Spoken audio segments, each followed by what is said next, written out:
obviously I want to say there are a variety, such a wide range of mediums that you really can't look at the finer details. And what I believe is whether it's episodic, whether it's a film, whether it's a novel, when you sort of lift up all the canvases, what is left behind is truly at the core of any movie, any narrative, any sort of world or character. So when some of my friends tell me, hey, that movie is completely different from your novel, I look at the movie and say, no, everything that I wanted to see in this story was represented and represented well. So I look at this and I actually see that, you don't look at the little branches or the twigs or the leaves on the end. Look at the roots. Look at what really makes this story unique and what makes it what it is.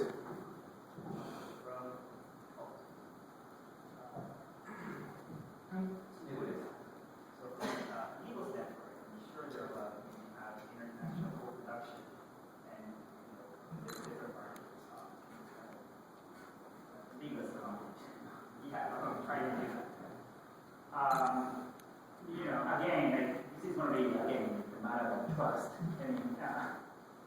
Because I've seen many co-production projects which ended up having dispute over the completed project. And in that case, usually one of the cases I was involved in was the co-production between a Japanese company and the U.S. trading game company. The Japanese company was in charge of producing the program, and U.S. company is putting money.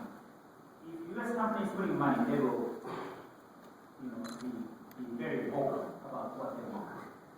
And Japanese company didn't understand from the outset of the production that the U.S. company would be that vocal. So that's kind of like shows if there is no consensus on how the production works, the project usually end up being really good work. So like again, the having trust between the parties or the parties involved is critical, and especially before entering into any deal. More failures or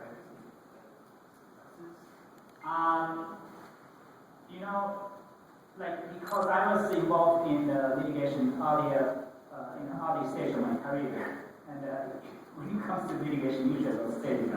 So I cannot really put my word on whether there are many success or not. So I'd like to know when you're developing a script, if you were writing it or collaborating with the author or other screenwriters in the process. And then you mentioned having original action scenes. That's not really schools. Exceptional process for that. And you mentioned some concepts that didn't translate all to their sites.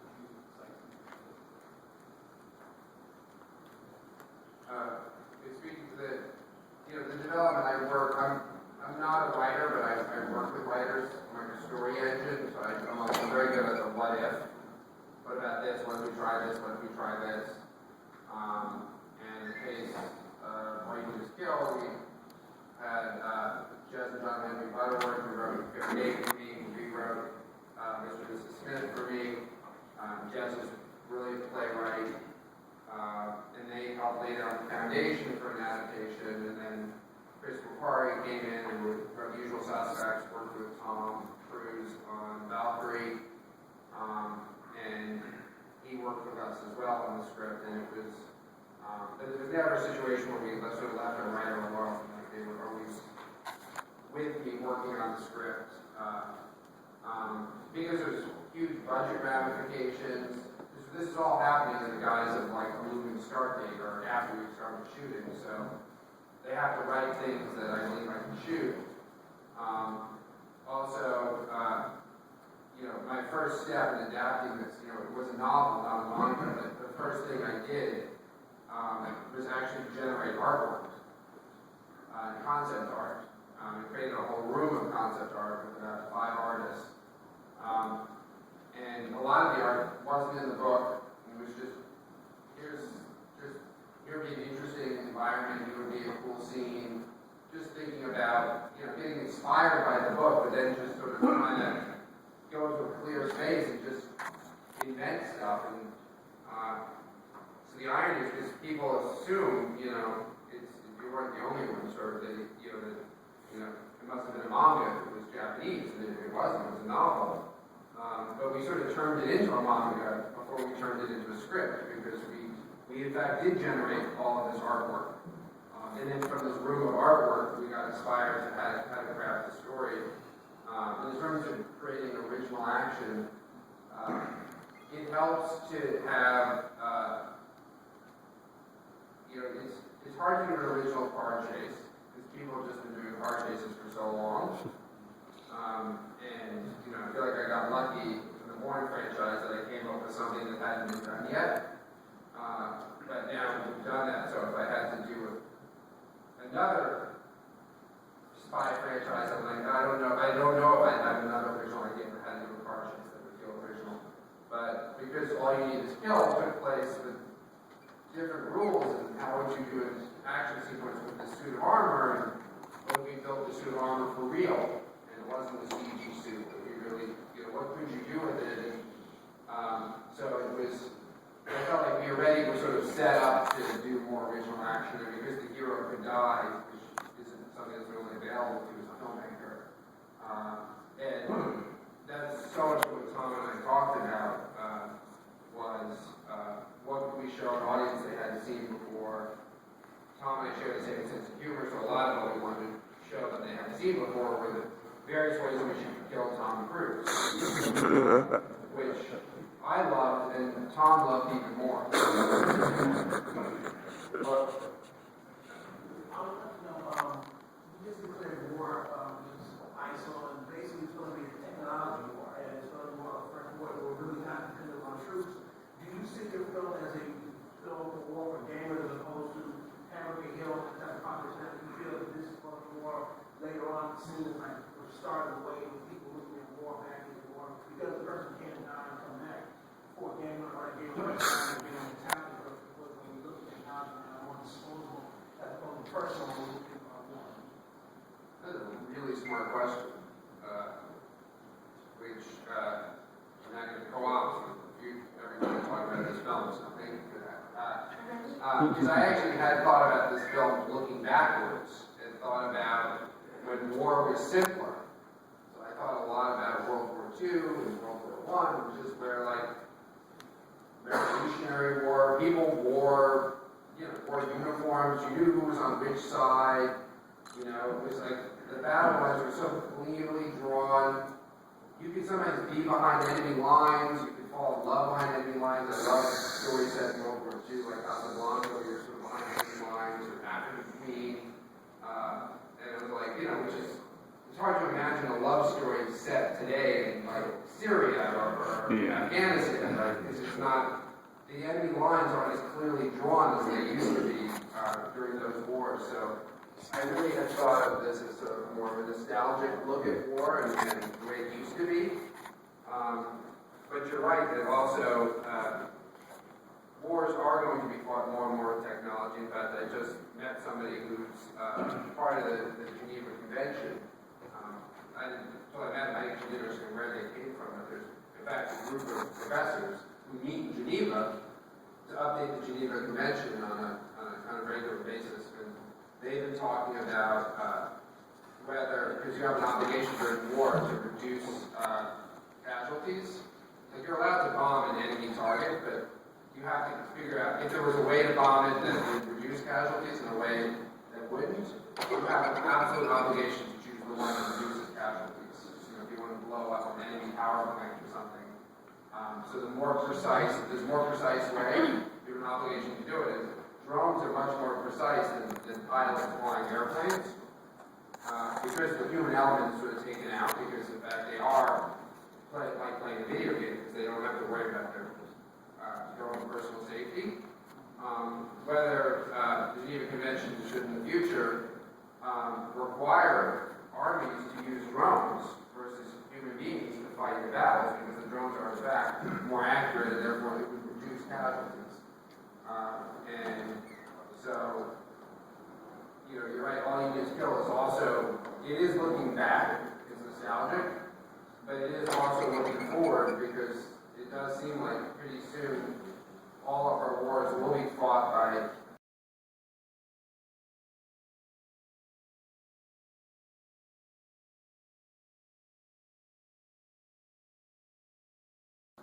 the mechanical thing they were controlling, their mechanical avatar got destroyed, but they're still around. They can just launch another one and go back in. So it is also going to become more and more relevant as we look forward. So thank you for that question. Well, I'm pure Japanese, and excuse my broken English. And I watched the movie DQ, who is a very old type of Japanese. And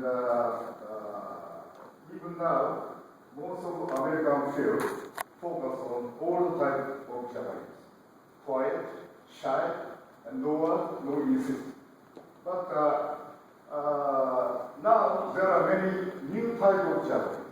Insist and say everything, not shy, like Nishikori, bass player. And I hope from now American movies should focus on, should produce a new group, focus on new type of Japanese character. What do you say? As a filmmaker, I certainly love that idea. You know, because again, I'm always looking to what are you expecting and show you a different version. I mean, people expect a certain kind of Tom Cruise, and I'm excited to create a character that's the exact opposite of what you expect. We need the beginning of all you need is going. He first appears, you think he's the cliche Tom Cruise, and a second later, you realize oh, he's the opposite of that. And I do think. So anything that's sort of cliche or we expect, I think, you know, movies are their best when they turn them on their head. And so I would love to see, you know, a Japanese hero, an American movie who, you know, has that sort of Quentin Tarantino energy and is, you know, just not what you'd expect at all. So, and I don't think I'm alone. I think the American audiences would relish that. We just need the story.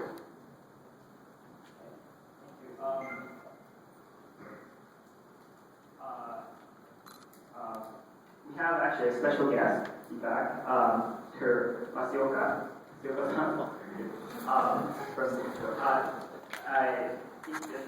No, I wasn't the one raising my hand. I was just. No, not you. I know you're also a producer as well, and you're on a business end last year, and from this, a lot of creative aspects. I was wondering if you had any thoughts. Thoughts on what? about what was just said, or what? Oh, about actually the adaptation, because you're working on a lot of adaptations as well. I mean, look, this is not my panel. You should ask them, but I don't know why I asked. But there's a lot of great properties out there, and I think it's just a matter of finding the right ones and finding the right partners. It's definitely about trust. You know, just because it's Japanese, there's ways to localize it. You know, a great story is a great story. A great character is a great character. A great world is a great world. I think a lot of it happens right now in days. You know, Japanese folks are trying to go out and globalize their market because the domestic market is no longer big enough. However, the biggest thing is mostly the deal making. I think I found the creative issues, you know, always seem to work out because you're talking from one creative to another creative. But a lot of times it's the business folks because the business affairs doesn't understand how things work. The Japanese side doesn't know Hollywood system. The Hollywood system doesn't understand the Japanese system. And they both, you know, like who needs who? Both, you know, most of the times, the Japanese franchises don't want to ruin their franchises. The only reason to make a movie, especially for publishers, is so they can sell more books, right? Because that's their main business. So if they can't sell more books, they don't want to do it. They don't want to make from that movie to ruin their franchise. I'm sure a lot of U.S. fans, you don't want to see a great manga get ruined by a horrible movie. But at the same time, as filmmakers, we want to make a great movie so a lot of people can enjoy it. Typically, filmmakers don't make movies for the fans, but we want to make sure we make a movie that the fans can enjoy, and then the whole world can enjoy. So, it's kind of like, a lot of it happens in more of the business sense, and not just the creative side. I'm never worried about the creative side. I always feel that works out, but there's a lot of business restrictions I think that we still need to figure out culturally and business, yeah. True. Sorry. Last question? First, I just wanted to thank you for the film, and it's truly my favorite film of the year, so thank you very much. And my question for all three of you, the question is, where do you see Japanese adaptations in Hollywood going from this point?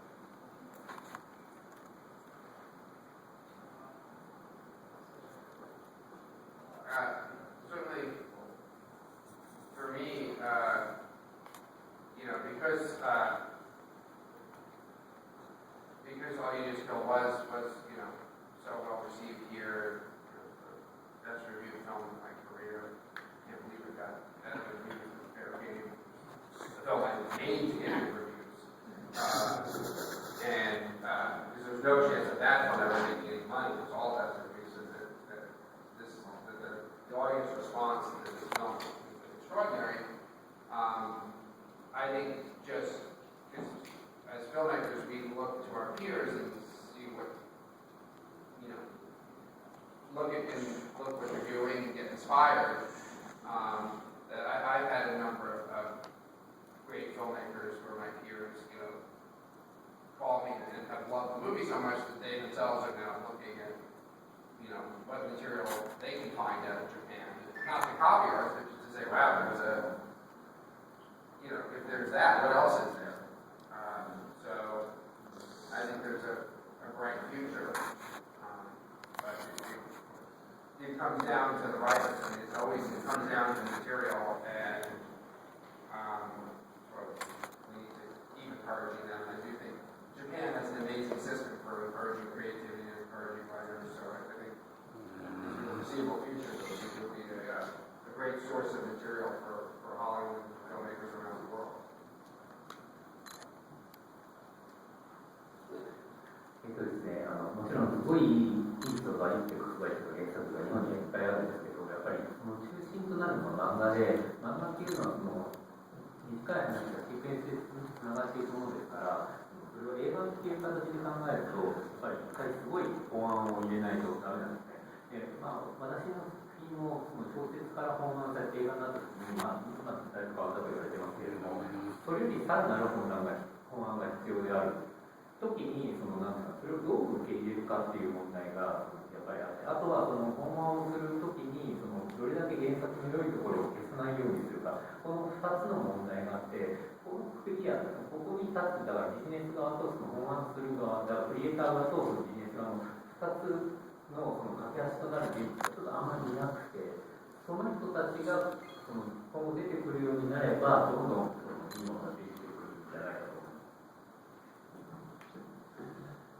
So at the core of a lot of Japanese material, I believe, is manga. And as you all know, the manga sort of medium runs in sequence, and the narrative is split amongst very sort of finely tuned chapters. And when you think of changing one of these into a movie, it'll have to go even more changes than what my novel underwent to be adapted properly into this 2-hour feature film medium. So I think there are really two problems that need to be solved. One is, how do you extract just the good parts of this, yet retain the core of it and make it into something that is palatable by global audiences? And the second part is, how do you adapt sort of business aspect into it? Because, like Mashiro-san said, the creative side, there really isn't. The ideas are there, but you need to retain the good aspects while also changing it enough that it can be turned into this movie. So I think we'll need a sort of wave of people who can straddle that border, if you will, and understand both sides and still reflect the best of both. I personally think the Japanese IP coming to worldwide market. I'm very optimistic about it. Because there are many young talented people coming to Hollywood to learn to make system and other business aspects of the entertainment industry. And there are like more companies actually trying to penetrate the international market with their products.